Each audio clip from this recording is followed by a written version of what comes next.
Bismillahirrahmanirrahim. Assalamualaikum warahmatullahi wabarakatuh.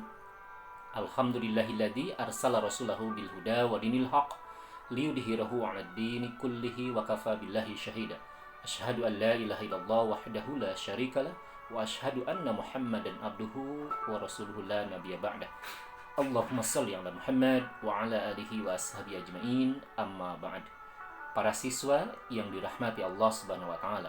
Alhamdulillah, puji syukur kita panjatkan kehadirat Ilahi Rabbi Allah Rabbul Izzati yang sampai detik ini masih memberikan jatah usia, kesehatan dan kesempatan kepada kita. Dengan kenikmatan itu, alhamdulillah kita dapat melaksanakan berbagai aktivitas baik yang bersifat duniawi maupun yang bersifat ukhrawi. Terlebih di bulan Syawal Ramadan ini kita dapat melaksanakan beragam rangkaian ibadah di bulan Syawal Ramadan. Mudah-mudahan dengan tempaan Ramadan ini menjadikan kita pribadi-pribadi yang muttaqin. Izinkan di kesempatan ini Bapak menyampaikan terkait dengan tema hikmah saum Ramadan. Para siswi yang dirahmati Allah Subhanahu wa taala. Saum Ramadan adalah anugerah tertinggi dari Allah Subhanahu wa taala. Anugerah terbesar dari Allah Subhanahu wa taala bagi hamba-hamba yang terpilih, yaitu orang-orang yang beriman. Dengan pelaksanaan ibadah Ramadan, seorang hamba berkesempatan untuk mencapai puncak prestasi tertinggi di sisi Allah Subhanahu wa taala, yakni prestasi muttaqin, menjadi orang-orang yang bertakwa. Sungguh beruntung orang-orang yang beriman yang menjadikan momentum Ramadan ini untuk peningkatan kualitas diri, untuk peningkatan kualitas amal ibadahnya. Sebaliknya sungguh sangat merugi bagi orang-orang yang menyia-nyiakan Ramadan, sehingga Ramadan demi Ramadan lewat begitu saja tanpa meninggalkan perubahan apa-apa, tanpa dapat meningkatkan kualitas iman dan takwa kepada Allah Subhanahu wa taala.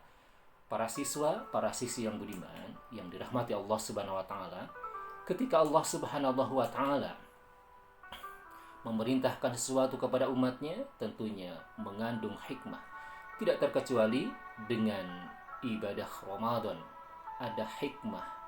Paling tidak ada 5 hikmah diperintahkannya ibadah Ramadan. Yang pertama, yakni dapat menghapuskan dosa-dosa kecil kita. Sebagai manusia biasa, kita tidak lepas dari kekeliruan, dari kesalahan, dan dari kemaksiatan. Tidak ada satu manusia pun yang steril dari dosa, kecuali para nabi yang dimaksum, yakni yang terpelihara dari perbuatan dosa.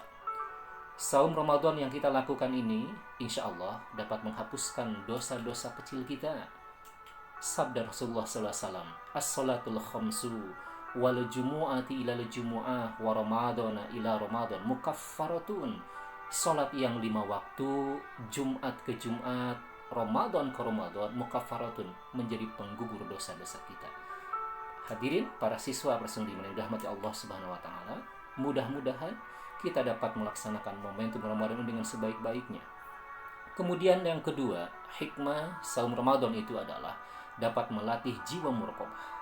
Apa itu muraqabah? Muraqabah itu satu kondisi psikis, satu kondisi kejiwaan yang merasa dilihat, ditatap, dan diawasi oleh Allah Subhanahu wa taala. Seorang pelajar yang muraqabah ketika dia melaksanakan atau mengikuti ujian, ulangan, tidak akan pernah nyontek walaupun tidak diawasi. Seorang karyawan tidak akan melakukan korupsi walaupun bisa melakukannya. Nah, ketika saum, kalau belum tiba waktunya, di rumah kita ada makanan, ada minuman, belum waktunya berbuka, kita tidak mungkin untuk makan dan minum. Ini adalah jelas bahwa saum Ramadan dapat melatih jiwa muraqabah. Orang lain tidak tahu, keluarga kita tidak tahu, tapi Allah Maha melihat, Maha menyaksikan, Maha menatap. Makanya saum itu dapat melatih jiwa muraqabah. Kemudian yang ketiga, hikmah saum Ramadan ini adalah dapat melatih pengendalian nafsu. Allah Subhanahu wa taala memberikan 3 nafsu kepada kita. Yang pertama ada nafsu amarah, yang kedua ada nafsu lawamah, yang ketiga ada nafsu mutmainnah. 3 nafsu ini Dalam setiap kesempatan itu berkompetisi, dalam setiap kesempatan itu bersaing untuk saling mengalahkan. Nafsu amarah itu apa? Nafsu amarah itu adalah nafsu yang senantiasa mengajak kepada kita untuk berbuat kecurangan, berbuat kemaksiatan, berbuat kesalahan. Siapapun orangnya memiliki nafsu amarah, tidak terkecuali seorang yang alim, yang soleh sekalipun. Kemudian yang kedua, nafsu lawamah. Nafsu lawamah ini adalah nafsu pertengahan yang selalu mawas diri, yang selalu mengoreksi diri. Ketika kita berbuat salah, siapa yang mengoreksi terlebih dahulu? Tentunya diri kita. Ketika misalkan seseorang melakukan satu kesalahan, kemudian dia ingat bahwa itu adalah perbuatan dosa, menyesal, kemudian bertobat kepada Allah Subhanahu wa taala, berarti nafsu lawamahnya masih berfungsi. Namun seandainya ada orang yang melakukan kemaksiatan, tidak menyesal dan tidak bertobat kepada Allah Subhanahu wa taala, berarti nafsu lawamahnya sudah tidak berfungsi. Nauzubillah, summa naudzubillah min dzalik. Yang ketiga ada nafsu mutmainnah, yakni nafsu yang senantiasa mengajak, mendorong kepada kita untuk berbuat kebajikan, untuk berbuat takwa. Nah, tiga nafsu ini di bulan Ramadan ini atau di setiap kesempatan itu senantiasa bersaing, senantiasa berkompetisi, saling mengalahkan. Dan di bulan Ramadan ini alhamdulillah nafsu amarah itu dapat dikalahkan dengan nafsu mutmainnah. Yang muncul itu adalah perbuatan-perbuatan baik, perilaku-perilaku baik, ucapan-ucapan yang baik. Jadi jelaslah saum Ramadan dapat melatih pengendalian diri. Para siswa yang dirahmati Allah Subhanahu wa taala, kemudian hikmah saum Ramadan yang keempat adalah mampu menajamkan kepekaan sosial. Saum yang kita lakukan ini bisa menjadi ajang latihan kepekaan sosial, sebab di waktu tertentu kita harus menahan lapar dan dahaga, merasakan kondisi fuqara wal masakin, kaum fakir miskin yang mungkin setiap hari dia lapar dan dahaga, sementara kita hanya di bulan Ramadan saja. Makanya Rasulullah SAW bersabda, tidak dikategorikan sempurna iman seorang apabila dia dapat tidur sementara tetangganya tidak bisa tidur karena kelaparan. Makanya ikhwan fillah, para siswa yang dirahmati Allah Subhanahu wa taala, ketika Ramadan kita dianjurkan untuk berbagi.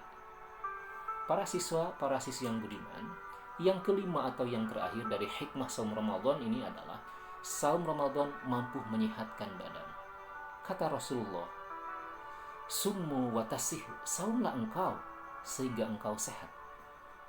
Jelas, dengan melaksanakan saum, usus dan organ-organ tubuh kita dalam tempo tertentu diistirahatkan. Memang, kata pakar kesehatan, usus manusia juga dan organ-organ tubuh manusia dalam tempo tertentu itu harus istirahat, dikurangi beban kerjanya. Dengan saum, insya Allah summu wa tasihu, menyehatkan. Itu saja dapat disampaikan, mudah-mudahan ada manfaatnya. Aku qouli hada wa astaghfirullah li wa lakum. Assalamualaikum warahmatullahi wabarakatuh.